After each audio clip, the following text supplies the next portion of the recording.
راځم یو بل موضوع ته ورونو. په دې وروستیو کې د افغانستان اسلامي امارت او د پاکستان په حکومت کې د پوځي کړۍ تر مابین مشکلات رامنځته شو. تاسو ټول شاهدان یاست. موږ لکه مخکې چې مو ویل چې د متوازن سیاست غوره کول هم د همدې دپاره کړي وو چې افغانستان له ډېرو جګړو دربدریو راوتلی اوس یو ډېر ښه فرصت ده چې له ټولو ګاونډیانو سره ښې اړیکې ولرو، د سیمې له هېوادونو سره ښې اړیکې ولرو، له نړیوالو سره ښې اړیکې ولرو. د افغانستان له موقعیت نه د تجارتو، اتصالو، ترانزیټو راشه درشه دپاره ښه استفاده وسي. همدا لاره هم غوره کړې وه. ولې 4 کاله مسلسل په مختلفو اوقاتو کې د پاکستان د حکومت له لوري تجاوزات وشو. د افغانستان حرم نقض شو. په افغانستان کې عام وګړي، دکانونه، مارکیټونه دا بمبار شو. بالاخره خبره دې ځای ته ورسېدله چې د افغانستان د پلازمینې کابل حرم هم نقض شو. نو اسلامي امارت هم غبرګون ته مجبور شو، عکس العمل ته مجبور شو. بیا په همدغه سلسله کې د موږ دوستو هیوادونو رابطې وکړې او د هغوی په کوربتو باندې مذاکرات شروع شو. د مذاکراتو اوله برخه، اول پړاو په قطر کې او وروستي 2 پړاوونه د ترکیې په استنبول ښار کې وو. دغه مذاکراتو ته د اسلامي امارت پلاوی واقعا له ښې ارادې سره، له ښه نیت سره او د مشرتابه د محترم مقام لخوا له ښه صلاحیت سره او له ښو توصیو سره لیږل سوی و. خو متاسفانه په دې مذاکراتو کې پرمختګ ونه شو. د نه پرمختګ تر ټولو لوی لامل دا و چې د پاکستان استازو په مذاکراتو کې ځینې هغه وړاندیزونه او غوښتنې لرلې چې هغه د عمل وړ نه وي، هغه معقولې نه وي. د مثال په ډول د دوی غوښتنه دا وه چې موږ ته دا تضمین راکړي چې پاکستان کې به بیا امنیتي پیښه نه کېږي. نو آیا موږ د پاکستان د امنیت ذمهوار یو؟ آیا موږ هلته 16 ساعتې پوځونه لرو؟ آیا هلته موږ د پولیسو یا د پوځ واګې په لاس کې لرو چې موږ امنیت ټینګ کړو؟ آیا پاکستان د یوې ولسوالۍ و د ولایت په اندازه وطن ده او که هغه یو ډېر لوی هېواد ده، د هغه امنیت نیول د یو بل هېواد د حکومت له لوري دا خو غیر معقوله خبره ده. او برعکس چې موږ دا ورته وایو چې تاسې له خاورو نه دا ایشان روزل کېږي او راړول کېږي او دلته حملې کوي، خو ته یې مخه ونیسه. د تا له فضا نه دا 4 کاله تیارې راتېرېږي، د افغانستان حرم نقض کوي، خو ته یې مخه ونیسه. دغه مسؤلیت بیا نه قبلول. حتی یوارې دا غوښتنه هم وسوه چې د TTP ګروپونه د افغانستان ته واړول شي. افغانستان لیونی دی چې د تا غم خپل کور ته راوړي. یوارې دا الزام لګوي، دا تور لګوي چې په افغانستان کې TTP ده او هغه په ما حملې کوي. بیا بیرته وړاندیز کوي چې د TTP د پاکستان میشت ګروپونه او قطاعات افغانستان ته واړول شي. نو خپلو لاس غم زیاته جنجال جوړوي. دا هېڅکله د منلو وړ نه ده. بل ورونو، دوی چې له موږ نه دا غوښتنه کوي چې د ډیورنډ په کرښه باندې له افغانستانه د TTP ځواکونه راوړي او په پاکستان کې حملې کوي. دلته څو سوالونه دي باید جواب ورته ویل شي.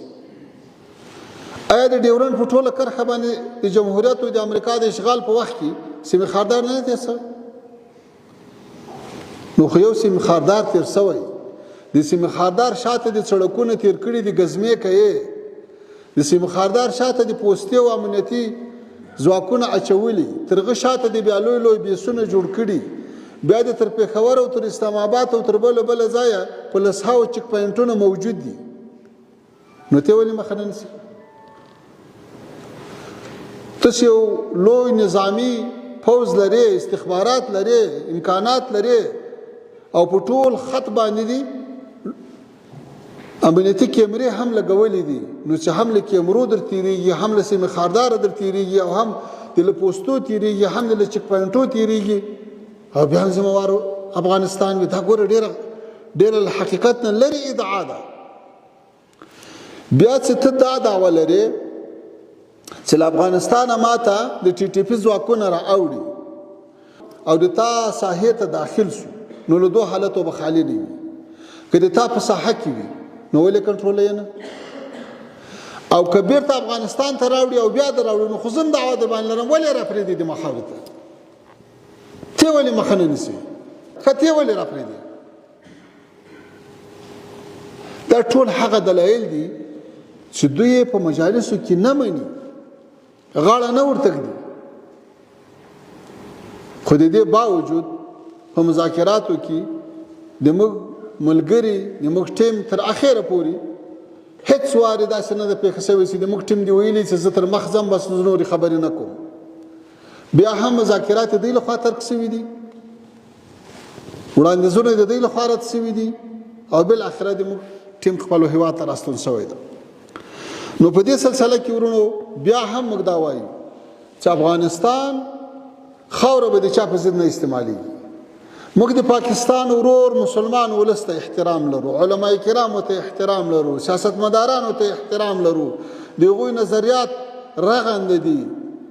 حتی په حکومت کې ولویه برخه د نظریات د خیرخواهۍ دي، د روغې جوړې دي، د جنګ نه غوښتلو دي. دې ټولو ته موږ د قدر په سترګه ګورو او کوشش هم دا ده چې خیر ورته ورسو.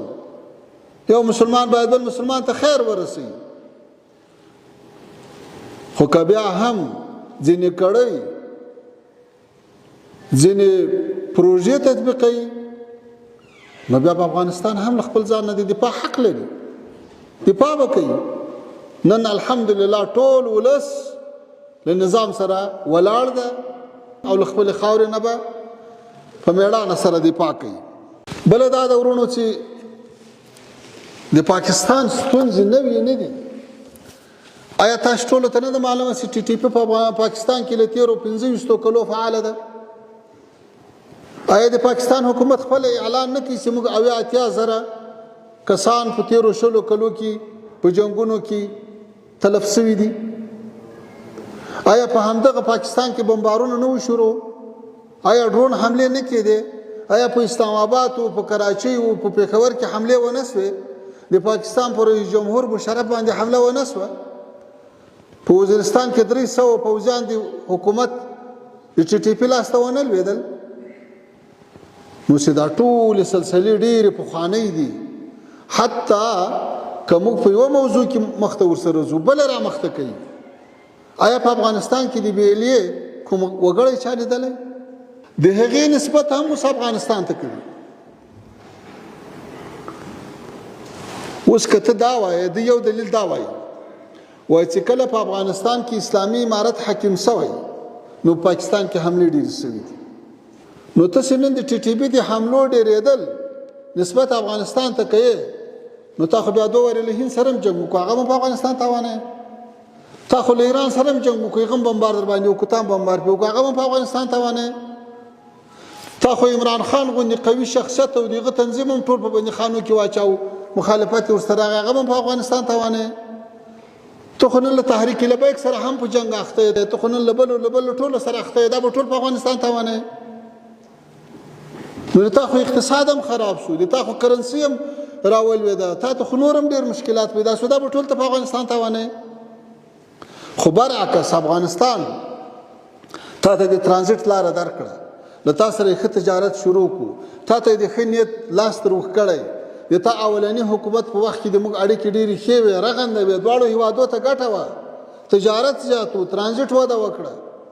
خو چې ته خپل وضعیت نسې کنټرولولی او ته خپله نورې ارادې لرې، نو دا ملامتۍ ګوته باید افغانستان ته ونه نیول شي. بیا ورونو دا څومره د افسوس وړ خبره ده، یو هیواد، یو حکومت، یو پوځ چې ځان ته اټومي قوت وایي، ځان ته یو پرمختللی پوځ وایي، او بیا دغه قوت چې استعمالي په چا استعمالي؟ په مهاجرونو باندې استعمال کړي، له کورو یې راباسي، ماشومان یخ ته اچي، بندیخانې پې ډکوي، په مسافرو، په مریضانو، په تجارانو لارې بندوي. اټومي قوت د پیازو د رومیانو او ټماټرو په مقابل کې استعمالوي سي، لاره ورته بنده کړي. دا اوس کوم منطق ده؟ دا د چا په ګټه ده؟ سیاست او تجارت سره تړل یا جنجال د ټي ټي پي سره ده او مشکلات مهاجرینو ته جوړوي. موږ دا وایو چې د ډیپلوماټیکو اصولو په رڼا کې په یو معقوله تګلاره باندې باید مختصر ولاړ شو. د امارت خو ستا پره و چې ته ټي ټي پي سره کېنولې، ستا مذاکرات یې در وکړو، 90% مسله حل شو، خو تا بېرته خراب وکړه. امارت دې ته ژمن ده چې خاوره به د تا په خلاف نه استعمالېږي. امارت په ډیورنډ په کرښه باندې په سلهاو پوستې جوړې کړې، په میلیونونو ډالره مصارف یې وکړو چې امنیت خوندي شي او د تا تشویش راپسي. امارت مصارف وکړو، هغه مهاجرین، هغه کډوال چې له وزیرستان د تا د عملیاتو په نتیجه کې راکډه شوي، تا زه تشویش لرمه. دغه تشویش لرې کولو دپاره د افغانستان مرکزي سیمو ته انتقال کړو، مصارف یې ورباندې وکړو، ځای په ځای کړو.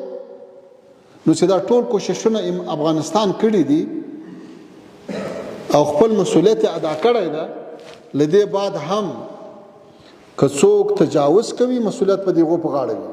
خو زه خوشحاله یم چې د پاکستان درانه ولس، علما کرامو او سیاسیونو دا حقایق درک کړي دي او امید شته چې دا وضعیت به کنټرول کړي.